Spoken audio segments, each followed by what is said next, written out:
చేసెదను నీ పరిశుద్ధతను ప్రకాశించుటకు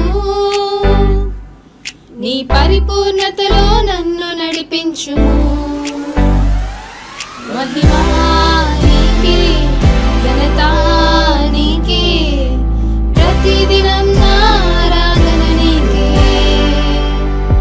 మహిమా నీకే ఘనత నీకే నిరంతరం మీ స్తోత్రార్పణ నీకే యేసయ్యా నీకే వందనం యేసయ్యా నీకే వందనం యేసయ్యా నీకే వందనం యేసయ్యా నీకే వందనం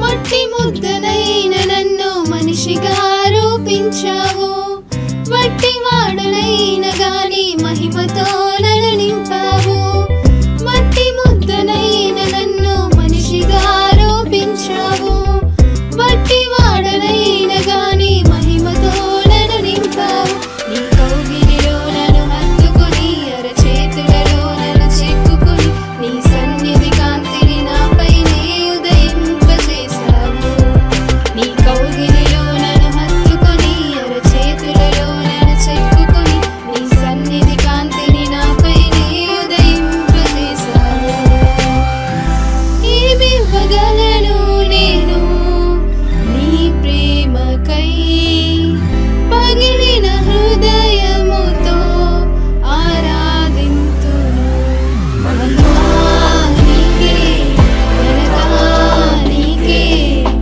ప్రతిదినం నా ఆరాధన నీకే మహిమా నీకే ఘనత నీకే నిరంతరం నీ స్తోత్రార్పణ నీకే యేసయ్యా నీకే వందనం యేసయ్యా నీకే వందనం దేవుని నామానికి స్తోత్రాలు. మీ అందరికీ నా హృదయపూర్వక వందనాలు. సజీవ వాక్యం అనే ఈ కార్యక్రమానికి మీ అందరినీ ప్రేమపూర్వకంగా ఆహ్వానిస్తున్నాను. దేవుని వాక్యం బ్రతికిస్తుంది, జీవింపజేస్తుంది, అది మిమ్మల్ని ఆశీర్వదిస్తుంది. దైవజనులు రెవరెండ్ బి జోసెఫ్ గారు ఆత్మవరములతో బహుబలంగా వాడబడే దైవజనుడు. కాబట్టి రండి ఇప్పుడు మనం దైవ సందేశాన్ని విందాం. సజీవమైన వాక్యం అనే ఆధ్యాత్మిక టీవీ కార్యక్రమానికి స్వాగతం, సుస్వాగతం. మీరందరూ బాగున్నారని, ప్రభు దీవెనలు మీతో ఉన్నాయని మేము ఎంతగానో మీ కొరకు ప్రార్థిస్తున్నాం. ఆ విధంగా దీవించబడాలని కోరుకుంటున్నాం. ఈరోజు మనందరం కూడా దేవుని వాక్యం ధ్యానించబోతున్నాం. దేవుని వాక్యం సజీవమైనదై బలము కలదై అది మనలను ఆశీర్వదించేదిగా ఉంటుంది. వాక్యానికి విధేయత చూపించినప్పుడు దేవుడు పరలోక దీవెనలో మన మీద అనుగ్రహిస్తాడు. ఈ దినము ఒక ప్రత్యేకమైన అంశాన్ని మనం ధ్యానించబోతున్నాం. తృణీకారం అనేటువంటి అంశాన్ని మనం ధ్యానించబోతూ ఉన్నాం. పరిశుద్ధ గ్రంథంలో ఒక లేఖన భాగాన్ని మనం చదువుదామా? యెషయా గ్రంథం 60వ అధ్యాయం 14వ వాక్యం. నిన్ను బాధించు వారి సంతానపు వారు నీ ఎదుటకు వచ్చి సాగిలపడెదరు, నిన్ను తృణీకరించు వారందరూ వచ్చి నీ పాదముల మీద పడెదరు. మీ జీవితంలో తృణీకరించబడిన అనుభవాలు కోకొల్లలుగా ఉంటాయి. అవును, చాలామంది మనల్ని తృణీకరిస్తూ ఉంటారు.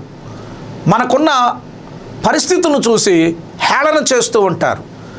మన జీవిత స్థితిలో మనుగడ కొనసాగించలేనప్పుడు చాలామంది మనల్ని తృణీకరిస్తూ ఉంటారు. ధనము, హంగుబలం ఉన్న వారిని గనపరుస్తూ ఉంటారు. అలాంటి సమయంలో మనందరికీ చాలా హృదయంలో వేదన కలుగుతూ ఉంటుంది. బైబిల్ గ్రంథం సెలవిస్తున్నటువంటి మాట ఏంటంటే, ఈ సందర్భంగా మనం వాక్యంలో మనం చూసినట్లయితే సామెతల గ్రంథం 11వ అధ్యాయం 12వ వాక్యం. తన పొరుగు వారిని తృణీకరించువాడు బుద్ధి లేనివాడు. పొరుగు వారిని తృణీకరించకూడదు. మనం తృణీకరిస్తే దేవుని యొక్క కోపానికి గురవుతాం. తృణీకరించేటువంటి వ్యక్తి బుద్ధి లేనివాడని వాక్యం సెలవిస్తుంది. మనం ఇతరులను తృణీకరించే వారిగా మనం ఉండకూడదు.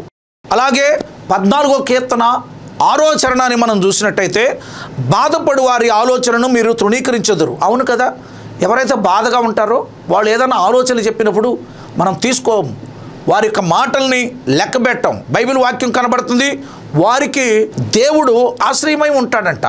యెహోవా వారికి ఆశ్రయమై ఉంటాడు. మరొకసారి ఆ వాక్యాన్ని చదువుతాను చూడండి. 14వ కీర్తన 6వ చరణం. బాధపడు వారి ఆలోచనను మీరు తృణీకరించుదురు, యెహోవా వారికి ఆశ్రయమై ఉన్నాడు. చూసారా, దేవుడు వారికి ఆశ్రయమై ఉన్నాడు. మీకు వాళ్ళ యొక్క ఆలోచనలు వ్యర్థంగా కనపడవచ్చు. వారి ఎదుట మీరు మాట్లాడుతున్నప్పుడు లెక్క లేకుండా తృణీకరంగా నువ్వేం చెప్తావులే అని అనొచ్చు. నిన్ను చాలామంది తృణీకరిస్తున్నటువంటి వారు నీ ముందు కనపడవచ్చు. నీ ఆర్థిక స్థితిని బట్టి, నీకున్న గృహాన్ని బట్టి, నీకు లేని వస్తువులను బట్టి నిన్ను చాలామంది తృణీకరిస్తూ ఉండొచ్చు. తృణీకరించబడినప్పుడు మనం కృంగిపోవాల్సిన అవసరం లేదు. వాగ్దానం మనకి ఏంటంటే, చూడండి, నీ ఎదుటికి వచ్చి వారందరూ కూడా నిన్ను బాధించిన వారు నీ సంతానం వారు అవుతారంట. నీ ఎదుటికి వచ్చి వాళ్ళు సాగిలు పడతారు. అవును, ఆ పరిస్థితులు నీ జీవితంలోకి రావాలంటే తృణీకరించబడిన అనుభవంలోకి మనం వెళ్ళినప్పుడు కృంగిపోవాల్సినటువంటి అవసరం లేదు. 22వ కీర్తన 24వ చరణం. ఆయన బాధపడు వారి బాధను తృణీకరింపలేదు. ఎవరైతే బాధపడతారో వాళ్ళ బాధని దేవుడు ఎన్నడూ కూడా తృణీకరించడు. వాళ్ళు బాధపడుతున్నారని అందరూ తృణీకరించవచ్చు. ఎవరైతే బాధపడుతున్నారో వారికి దేవుడు ఆశ్రయముగా ఉంటాడు. 1 కొరింథీ పత్రిక 1వ అధ్యాయం 29వ వాక్యం. తృణీకరింపబడిన వారిని, ఎన్నిక లేని వారిని దేవుడు ఎన్నిక చేసి ఏర్పరుచుకుంటున్నాడు. అవును, మన జీవితాల్లో తృణీకరింపబడిన వారిని దేవుడు ఎన్నడూ కూడా విడిచిపెట్టడు. ఈ వాక్యం వింటున్న ప్రతి బిడ్డ కూడా గుర్తుపెట్టుకోండి, తృణీకరింపబడిన అనుభవంలో నువ్వు ఉంటే నువ్వు చింతపడాల్సిన అవసరం లేదు. బైబిల్ వాక్యం ఏం కనబడుతుందంటే, నీ ఎదుటికి వచ్చి నిన్ను తృణీకరించినటువంటి వారు ఒకనాడు ఖచ్చితంగా నీ ఎదుటికి వచ్చి నీకు సాగిలిపడేటట్టుగా దేవుడు చేస్తాడు. నిన్ను తృణీకరించిన వారందరూ వచ్చి నీ పాదముల మీద పడేటట్టు దేవుడు చేసే దేవుడు. తృణీకరించబడ్డావా? కృంగుదలకు గురయ్యావా? వేదనకు గురవుతున్నావా? ఇదిగో ఈ సందర్భంగా జీవము కలిగిన దేవుడు నీతో మాట్లాడుతున్నాడు. భయపడాల్సిన అవసరం లేదు. నీవు తృణీకరించబడిన సమయంలో నీ జీవితంలో గుర్తుపెట్టుకోవాల్సిన విషయం ఏంటంటే, నిన్నెవరైతే తృణీకరించారో వాళ్ళందరూ నీ దగ్గరికి రావాల్సిందే. దేవుడు అలా చేస్తాడు. కృంగిపోతున్నావా? వేదన పడుతున్నావా? ఈ సందర్భంగా దేవుడు నిన్ను ప్రేమిస్తున్నాడు. ఆయన నీకు ఆశ్రయముగా ఉండటానికి వారు తృణీకరించవచ్చు. దేవుడు నిన్ను వదిలిపెట్టకుండా ఆయనే నీకు ఆశ్రయముగా ఉండటానికి వస్తున్నాడు. ఎంత అద్భుతమైన విషయం! ఈ సందర్భంగా బైబిల్లో ఉన్న కొన్ని సంఘటనలు మీ ముందు పెడతాను. మొట్టమొదటిగా మనం చూస్తే, బహుగా తృణీకరింపబడిన వారు ఎవరు అంటే యోసేపు. ఆదికాండం 37వ అధ్యాయం 4వ వాక్యం ప్రకారం వాక్యములో ఉన్న విషయం ఏంటంటే, అతని తండ్రి అతనిని తమ అందరికంటే ఎక్కువగా ప్రేమించుట చూచినప్పుడు వారు అతని మీద పగబట్టిరి. తండ్రి ప్రేమకు నోసుకున్నాడు యోసేపు. తండ్రికి యోసేపు అంటే అమితమైన ప్రేమ. తండ్రి ఆయన్ని ఎక్కువగా ప్రేమించుటను బట్టి అన్నదమ్ములు ఆయన మీద పగబట్టారంట. అవును, చాలాసార్లు దేవుడి దీవెన పొందుతున్నప్పుడు కూడా మనకు విరోధులు చాలామంది ఉంటారు. అంతేకాదు, యోసేపు కలలుగనేవాడు. బైబిల్ వాక్యం కనబడుతుంది, ఆదికాండం 37వ అధ్యాయం 8వ వాక్యం. అతని కలలను బట్టి, అతని మాటలను బట్టి అతని మీద మరింత పగబట్టరి. చూసారా, పగ పెరిగింది. ఎవరి మీద? యోసేపు మీద పెరిగింది. కారణం ఏంటి? అతడు కన్న కలలు అలాంటివి. తాను ఏం కాబోతున్నాడు భవిష్యత్తులో, ఆ దర్శనాలు, ఆ కలలు చెప్పినప్పుడు ఎదుటివారికి పిచ్చితనంగా అనిపించింది. ఎదుటివారు మా మీద గొప్పవాడు అవుతావా నీవు అని చెప్పి ఆయన్ని బాధ పెట్టి ఉండొచ్చు. బైబిల్ వాక్యం కనబడుతుంది, పగబట్టారు మొదటి సమయంలో తండ్రి ప్రేమను బట్టి. ఇప్పుడు మరింత పగబట్టారు. ఎందుకు? వారు దేవుడిచ్చిన కలలను బట్టి, అలాగే యోసేపు చెప్పే మాటలను బట్టి మరింత పగబట్టారు. ఆదికాండం 37వ అధ్యాయం 11వ వాక్యం, అతని సహోదరులు అతని యందు అసూయపడిరి. ఏం పడ్డారండి? అసూయపడ్డారు. అవును, ఈ వాక్యం వింటుండగా నీ మీద కూడా ఇలాంటి అసూయ చాలామందికి కలుగుతుందేమో. కృంగిపోవలసిన అవసరం లేదు. ఆదికాండం 37వ అధ్యాయం 19వ వాక్యం, వారు ఇదిగో కలల కనువాడు వచ్చుచున్నాడు. ఆయన వస్తూ ఉంటే తండ్రి పంపించిన సమాచారం తీసుకొని వారికి ఆహార వస్తువులన్నింటినీ తీసుకొని వస్తుంటే కలల కనువాడు వచ్చుచున్నాడని హేళనగా మాట్లాడుతున్నారు. బైబిల్ వాక్యం కనబడుతుంది. ఆదికాండం 37వ అధ్యాయం 28వ వాక్యం, 20 తులముల వెండికి అతనిని అమ్మివేశారు. కలల కనువాడు వచ్చుచున్నాడని 20 తులముల వెండికి ఆయన అమ్మేశారు. యోసేపు అమ్మబడ్డాడు. ఒక జంతువుని, పశువుని, బానిసను అమ్మినట్టుగా అన్నదమ్ములే ఆయన అమ్మేశారు. ఆదికాండం 42వ అధ్యాయం 6వ వాక్యం చూడండి. ఆ యోసేపు రాజు స్థాయిలో సింహాసనం తప్ప ఆ స్థాయిలో సింహాసనం మీద కూర్చున్నప్పుడు అన్నదమ్ములు వీళ్ళందరూ కూడా వారి ప్రాంతాల్లో కరువు వచ్చినప్పుడు వారు వచ్చి యోసేపు ఎదుట వారు ముఖములు నేల మోపి అతనికి వందనములు చేసేరి. చూసారా ఆయన కన్న కలలు నెరవేర్చబడ్డాయా లేదా? ఆదికాండం 43వ అధ్యాయం 28వ వాక్యం చూస్తే వంగి సాగిలపడిరి. అవును, మనం దేవుని చిత్తానికి లోబడినప్పుడు దేవుడు మన పక్షంగా ఉంటాడు. మనము తృణీకరించబడినప్పుడు దేవుడు మన పక్షంగా వచ్చి నిలబడతాడు. మనము తృణీకరించబడిన అనుభవంలోకి వచ్చినప్పుడు నిన్ను తృణీకరించే వ్యక్తుల్ని చూస్తాడు. వాళ్ళు వచ్చి నీకు సాగిలపడి వందనములు చేసేటట్టుగా దేవుడు చేస్తాడు. ఈ నిరీక్షణతో మనము ముందుకి కొనసాగాలి. ఆదికాండం 44వ అధ్యాయం 14వ వాక్యం ప్రకారం వారు అతని ఎదుట నేలను సాగిలపడరి. చూసారా, వాక్యం నెరవేర్చబడిందా? నిన్ను తృణీకరించి వారందరూ వచ్చి నీ పాదముల మీద పడతారు. సాగిలపడుతున్నారండి. ఇక్కడ యోసేపు తృణీకరించబడ్డాడు, అమ్మబడ్డాడు. పశువులాగా, సంతలో అమ్మిన బానిసలాగా యోసేపు జీవితంలో అమ్మబడ్డాడు, తృణీకరించబడ్డాడు, హేళన చేయబడ్డాడు. ఒకవేళ దేవుని చిత్తానికి లోబడకపోతే యోసేపు తన జీవితంలో ఆ స్థాయికి వెళ్ళేవాడా?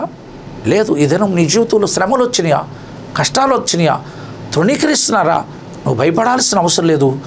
దేవుడు నీకు తోడుగా ఉంటాడు. దేవుడు నిన్ను ఖచ్చితంగా పైకి లేవనెత్తుతాడు. గమనించండి, నిన్ను తృణీకరించిన వారు వచ్చి నీ పాదములు ఎదుట సాగిలపడేటట్టు దేవుడు మాత్రమే చేయగలడు. ఈ వాక్యము వింటున్న బిడ్డ, కృంగిపోక ధైర్యం వహించు. దేవుని వైపు తిరుగు. దేవుడు నిన్ను ఆశీర్వదిస్తాడు. దేవుడు నిన్ను పైకి లేవనెత్తుతాడు. కాబట్టి ఈ దినము దేవుడు యోసేపుకి ఇచ్చిన స్థాయి ఏంటో చూడండి. ఆదికాండం 41వ అధ్యాయం 40వ వాక్యం, ఫరో నీవు నా ఇంటికి అధికారివై ఉండుమో, నా ప్రజలందరూ నీకు విధేయులై ఉందురు. చూసారా, ఇప్పుడు యోసేపు స్థాయి ఏంటి? ఒక రాజు ఇంటికి ఆయన అధికారిగా మారిపోయాడు. నా ప్రజలందరూ నాకెలాగా విధేయులు అవుతున్నారో అలాగా నీకు కూడా విధేయులై ఉంటారు. యోసేపు స్థాయి పెరిగింది. ఎలాగైతే తనకంటే ముందు పుట్టారో, ఎలాగైతే హేళన చేశారో వారందరూ వచ్చి ఆయన ఎదుట సాగిలపడ్డారు. వాక్యము యొక్క నెరవేర్పు. వాక్యము సజీవమైనది, వాక్యము రుజువైనది, వాక్యము బలమైనది. వాక్యము నీ జీవితంలో అద్భుతాలను చేస్తుంది. అది ఎన్నడూ నేను వదిలిపెట్టదు.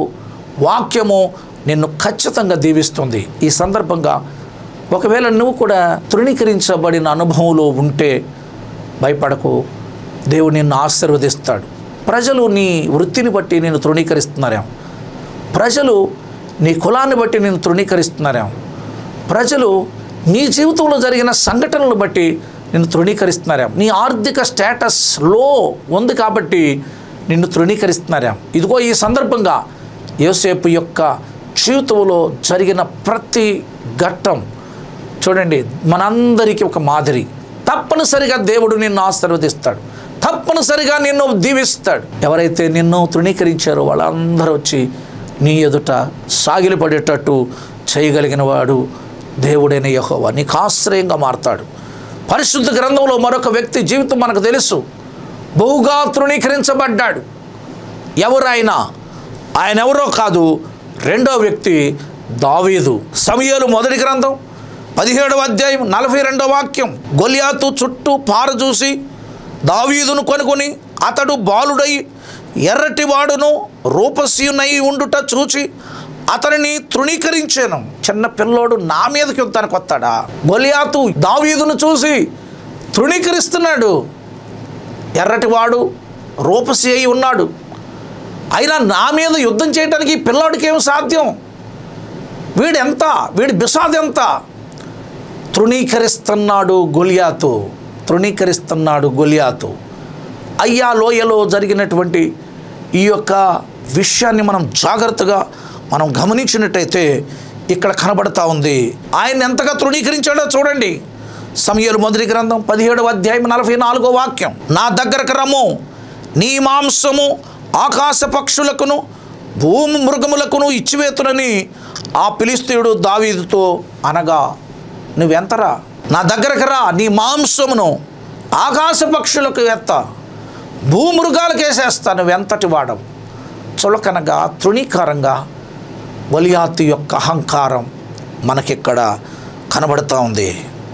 ఇలాంటి మాటలు పలుకుతున్నాడు తృణీకరిస్తూ గొలియాతు. అవును, మన జీవితాలు చాలామంది గొలియాతులు లాంటి పరిస్థితులు, గొలియాతులు లాంటి వ్యక్తులు చాలామంది మన ముందు తారసపడతా ఉంటారు. వాళ్ళ ప్రగల్భాలకు ఏమాత్రము కూడా తగ్గరు. మన ఎదుట మాట్లాడుతున్నప్పుడు బలహీనులుగా మనం కనపడవచ్చు వాళ్ళ ఎదుట. కానీ గుర్తుపెట్టుకోవాల్సింది, ఎవరైతే తృణీకరించబడ్డారో వాళ్ళు గమనించండి, వారికి యెహోవా ఆశ్రయముగా ఉన్నాడు.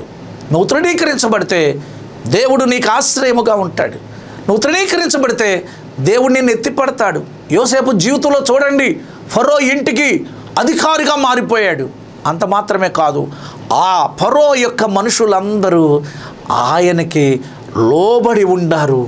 కారణం ఏంటంటే యోసేపు పక్షంగా దేవుడు వచ్చాడు. యోసేపుకి దేవుడు ఆశ్రయంగా మారాడు. ఇదిగో ఈ దినం దేవుడు నీతో మాట్లాడుతున్నాడు. నీకు ఆశ్రయంగా మారడా? నిన్ను కాపాడడా? నిన్ను పైకి లేవనెత్తడా? నువ్వు ఎక్కడ పడిపోయావో, ఎక్కడ తృణీకరించబడ్డావో అదే స్థలములో నిన్ను పైకి లేవనెత్తి యోసేపులాగా నిన్ను నిలబెట్టగలిగిన దేవుడు ఆయన ఉన్నాడని గుర్తుపెట్టుకో.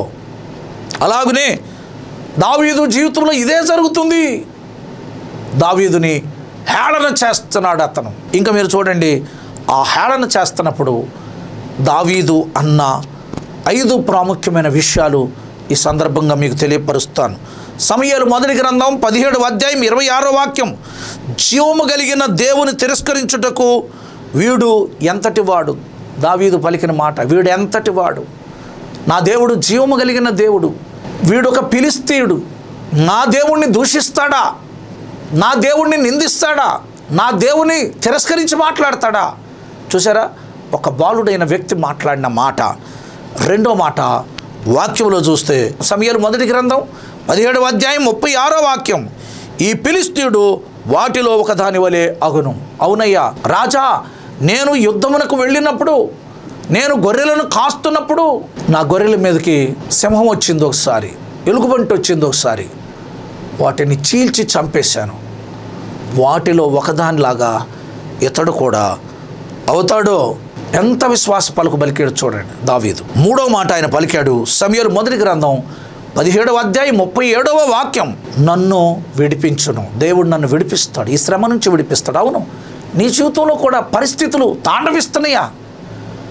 నీ జీవితంలో పరిస్థితులు నీ మీదకి పెచ్చురిల్లిపోతున్నాయా? ఇలాంటి పరిస్థితుల్లో నువ్వు కూడా పలకాల్సిన ఈ పలుకు ఇదే. నా దేవుడు అన్ని పరిస్థితుల నుంచి నన్ను విడిపిస్తాడు. నా దేవుడు నన్ను ఆర్థికంగా విడిపిస్తాడు, ఆర్థికంగా పైకి లేపుతాడు. నా దేవుడు నా శత్రువుల కంటే పైకి లేపుతాడు. ఈ పలుకులు పలకాలి. దావీదు అదే పలికాడు. తృణీకరించే వ్యక్తి ఎదుట పలికిన పలుకిది. ఆయన పలికిన 4వ మాట సమూయేలు మొదటి గ్రంథం 17వ అధ్యాయం 45వ వాక్యం. సైన్యములకు అధిపతియగు యెహోవా పేరట నీ మీదకి వచ్చుచున్నాను. అవును కదా, యుద్ధం ఎవరి పేరట వచ్చాడు? జీవము కలిగిన దేవుని పేరట వచ్చాడు. ఆ దేవుడు ఏదైనా చేయగలడు, ఆ దేవుడు ఏదైనా చేస్తాడు. నేను జీవము కలిగిన దేవుని పేరట నీ మీదకి యుద్ధానికి వస్తున్నాను అన్నాడు. అవును, మన యుద్ధాలన్నీ మనం ఏం చేసినా దేవుని నామంలోనే ప్రతి అడుగు ముందుకు వేయాలి. ఎప్పుడైతే మనం అలా చేస్తామో దేవుడు మన పక్షంగా నిలబడి మన పక్షంగా అద్భుతాలు చేసేటువంటి వాడు. ఇంకొక మాట ఆయన అన్నాడు చూడండి, సమూయేలు మొదటి గ్రంథం 17వ అధ్యాయం 47వ వాక్యం, యుద్ధము యెహోవాదే. ఏమంటున్నాడండి? యుద్ధము యెహోవాదే. నేను చేసే యుద్ధం నేను కాదు చేసేది, నా పక్షంగా దేవుడే యుద్ధాన్ని చేస్తాడు. అవును, ఈ ప్రత్యేకమైన సమయంలో నీ జీవితంలో కూడా ఇలాంటి పరిస్థితులు ఎదురవుతూ ఉంటే నువ్వు పలకాల్సిన 5 పలుకులు నీ జీవితంలో జయాన్ని నిర్దేశిస్తుంది, నీ జయాన్ని నీకు అనుగ్రహిస్తాయి. దేవుని మీద పలికే పలుకులు విశ్వాస పలుకులు. దావీదు పలికినట్టు నువ్వు పలికినట్టయితే నువ్వెక్కడైతే తృణీకరించబడ్డావో అక్కడే నీ జీవితంలో దేవుడు మహా గొప్ప అద్భుతాలని నీ జీవితంలో చేస్తాడు. సమూయేలు మొదటి గ్రంథం 17వ అధ్యాయం 51వ వాక్యం, వాడు బోర్ల పడగా దావీదు పరిగెత్తుకొని పోయి ఫిలిష్తీయుని మీద నిలుచుండి వాని కత్తి వరదూసి దానితో అతని తల నరికాను. ఏం చేశాడంట? బలహీనుడైన ఒక వ్యక్తి, యవనస్తుడైన ఒక వ్యక్తి, శూరుడు కాని ఒక వ్యక్తి, యుద్ధ నైపుణ్యత లేని ఒక వ్యక్తి దేవుని మీద ఆధారపడితే బలశూరుడైనటువంటి గొలియాతు ఒక్క రాయితో వరిసెలలో పెట్టి తిప్పి దావీదు కొట్టగా అతడు కూలిపోయాడు. అతని మీదకి పరిగెత్తుకుంటూ పోయి బోర్ల పడి ఉన్న అతని మీద అతడు నిలిచాడని వాక్యం కనపడుతుంది. అవును, నీ పరిస్థితుల మీద నువ్వు నిలబడతావు, నువ్వు జయిస్తావు. ఈ విశ్వాస పలుకులు పలికినప్పుడు, ఆ విధంగా దేవుని మీద మనం పెట్టినప్పుడు, ఈ సందర్భంగా మరొకరి గురించి మనం చూడగలుగుతాం. వారు ఎవరంటే ప్రియులారా గమనించండి, ప్రభు అయినటువంటి యేసుక్రీస్తు ప్రభువారు. మార్కు సువార్త 9వ అధ్యాయం 12వ వాక్యం, అందుకైన ఏలియా ముందుగా వచ్చి సమస్తమును చక్కబెట్టునన్న మాట నిజమే, అయినను మనుష్య కుమారుడు అనేక శ్రమలు పడి తృణీకరింపబడవలనని వ్రాయబొండు ఉండుట ఏమి? చూసారా, మనుష్య కుమారుడు భూమి మీదకి వచ్చి తృణీకరించబడతాడు. ఈ వాక్యాలన్నీ కూడా ప్రవచనార్థమైనవి. యెషయా 53:3లో కనబడుతుంది, అతడు తృణీకరింపబడిన వాడాయను, మనుషుల వలన విసర్జించబడిన వాడాయను. అవును, మనుషుల ద్వారా విసర్జించబడ్డాడు యేసునాథుడు, తృణీకరించబడ్డాడు. ఎంత భయంకరంగా తృణీకరించబడ్డాడు! ఒక ప్రక్కన బందిపోటు దొంగను నుంచోబెట్టి, ఒక ప్రక్కన నీతిమంతుడైన క్రీస్తుని నుంచోబెడితే లోకం ఎవరిని కోరుకోవాలి? యేసును కోరుకోవాలి. కోరుకుందా? కోరుకోలేదు. బందిపోటు దొంగని కోరుకుంది, హత్య నిమిత్తం పట్టబడిన వ్యక్తిని కోరుకుంది. నీతిమంతుడు, ఏ దోషము లేనివాడు, ఏ పాపము లేని మన కొరకు ఈ లోకంలోకి వచ్చి శ్రమపడడానికి వచ్చిన క్రీస్తుని లోకము తృణీకరించింది. అవును, నీ జీవితంలో కూడా ఈ తృణీకారం పొంది ఉండొచ్చు. బైబిల్ వాక్యం కనబడుతుంది, యేసు ప్రభు వారి చివర అంతిమ గడియలో లూకా శుభవార్త 23వ అధ్యాయం 11వ వాక్యం, హేరోదు తన సైనికులతో కలిసి ఆయనను తృణీకరించి అపహసించడు. హేరోదు కూడా ఆయన్ని అపహసించాడట. సైనికులతో కలిసి తృణీకరించాడు యేసుని. ఎవరండి యేసు? లోకరక్షకుడు. నడుచుకుంటూ వస్తుంటే బాప్తిస్మిచ్చు యోహాను చెప్పాడు, ఏమంటున్నాడు? ఇదిగో లోక పాపములను మోసుకొని పోవు దేవుని గొర్రెపిల్ల. ఆ గొర్రెపిల్ల ఇప్పుడు తృణీకారం అందుతుంది. ఆ గొర్రెపిల్లని ఈడుస్తున్నారు, ముఖం మీద ఉమ్ము పూశారు, ఆ గొర్రెపిల్లని హేళన చేశారు. ఇప్పుడు హేరోదు కూడా తన సైనికులతో కలిసి ఆయనను తృణీకరించి అపహసిస్తున్నాడు. అంతే ప్రియులారా, యేసయ్య జీవితంలో కూడా తృణీకరించబడ్డాడు. మత్తయి శుభవార్త 21వ అధ్యాయం 42వ వాక్యం, ఇల్లు కట్టువారు నిషేధించిన రాయి మూలకు తలరాయి అయిన. అవును, ఎవరైతే యేసునాథుడిని తృణీకరించారో వాళ్ళందరూ ఆ రాయిని తీసేసి పక్కన పెట్టారు. అది మూలకు, అది పైన తలరాయిగా మారిపోయింది. అవును, ఎందుకు ఆ రాయి అంత స్థితి పొందిందంటే ఆయన తృణీకరించబడ్డాడు, ఆయన హేళన చేయబడ్డాడు, ఆయన కొట్టబడ్డాడు. ఆయన ఎవ్వరు ఎన్నిక చేయలేదు. ప్రియమైన దేవుని బిడ్డలారా గమనించండి, ఆయన పొందినంత తిరస్కారం, తృణీకారం ఎవరి లోకంలో పొందలేదు. నీవు నేను పొందలేదు. ఆయన మరణమగునంతగా పొందాడు. ఆయన పొందిన ఆ బాధలను బట్టి బైబిల్ వాక్యం కనబడుతుంది, పరలోకమందున్న భూమి క్రింద ఉన్న అన్ని నామముల కంటే పై నామముగా క్రీస్తు నామము హెచ్చింపబడింది. కారణం ఏంటంటే ఆయన తృణీకరించబడ్డాడు. ఇప్పుడు తృణీకరించబడిన ఆయన తండ్రి కుడి పార్శ్వమున కూర్చున్నాడు. ఇప్పుడు మనందరం తండ్రి దగ్గరికి పోవాలంటే ఆయన ఒక్కడే మార్గం. ఈ వాక్యము వింటున్న ప్రతి బిడ్డ కూడా గుర్తుపెట్టుకోవాల్సింది ఏంటంటే, తృణీకరింపబడిన క్రీస్తు తలకు మూలరాయిగా మారాడు.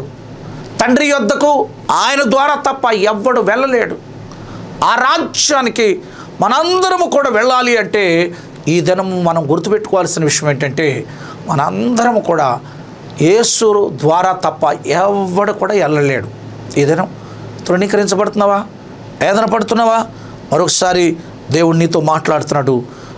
యెషయా 60:14, నిన్ను తృణీకరించు వారందరూ వచ్చి నీ పాదముల మీద పడతారు. అవును, ఆయన ఎదుట ప్రతి మోకాలు వంగబోతుంది. నా యేసు నాథుడు ఆయన రెండవ రాకడలో వచ్చిన తర్వాత ఈ ప్రపంచంలో ఉన్న ప్రతి మనిషి ఆయన ఎదుట సాగిలపడాలి. ఆ నామము ఉన్నతమైన నామం, ఆ నామము ఘనమైన నామం, ఆ నామములోనే రక్షణ కలదు. ఆ నామమును నోటితో ఒప్పుకుంటేనే, ప్రభువు అని ఒప్పుకుంటేనే ఆయన్ని నువ్వు రక్షింపబడతావు. ఇంత గొప్ప స్థాయి తృణీకరింపబడిన క్రీస్తుకి ఇచ్చాడు. అందరూ ఆయన ఎదుట సాగిలపడబోతున్నారు. దావీదు ఎదుట సాగిలపడ్డారు, తృణీకరించిన గొలియాతు. యోసేపు ఎదుట తృణీకరించిన అన్నలు అందరూ సాగిలపడ్డారు. నా యేసయ్యని తృణీకరించిన వారందరూ కూడా ప్రియులారా ఆయన ఎదుట మోకరించే సమయం వచ్చింది. ప్రతి వాని మోకాలు ఆయన ఎదుట వంగవలెను. ఇది కాబట్టి దినం ఈ ఆధ్యాత్మిక కార్యక్రమాలు మీకు దీవెనకరంగా ఉండాలని కోరుతూ, తృణీకరించబడితే ధైర్యంగా ఉండు, దేవుడు నిన్ను దీవిస్తాడు. May God bless you. ప్రార్థించుకుందాం. ప్రేమ కలిగిన మా ప్రియ పరలోకపు తండ్రి, వందనాలు, స్తోత్రాలు ప్రభువా. నీ దీవెనల ఆశీర్వాదాలు ఇవ్వండి. ఎవరైతే తృణీకరింపబడ్డారో, ఎవరైతే బాధల్లో ఉన్నారో, ఎవరైతే కష్టాల్లో ఉన్నారో వారందరినీ పైకి లేవనెత్తండి, దీవించండి, ఉన్నతమైన స్థితిని ఇవ్వండి. నీ ఆశీర్వాదమును అందుదురుగాక.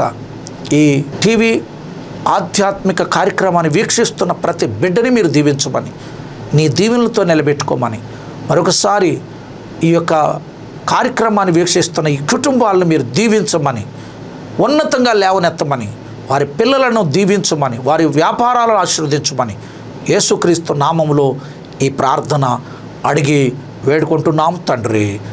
Amen, amen, amen. May God bless you. దేవుడి మిమ్మల్ని దీవించి ఆశీర్వదించును గాక.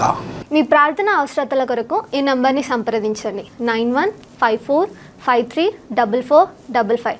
దేవుడు మిమ్మల్ని దీవించును గాక. ఆమెన్.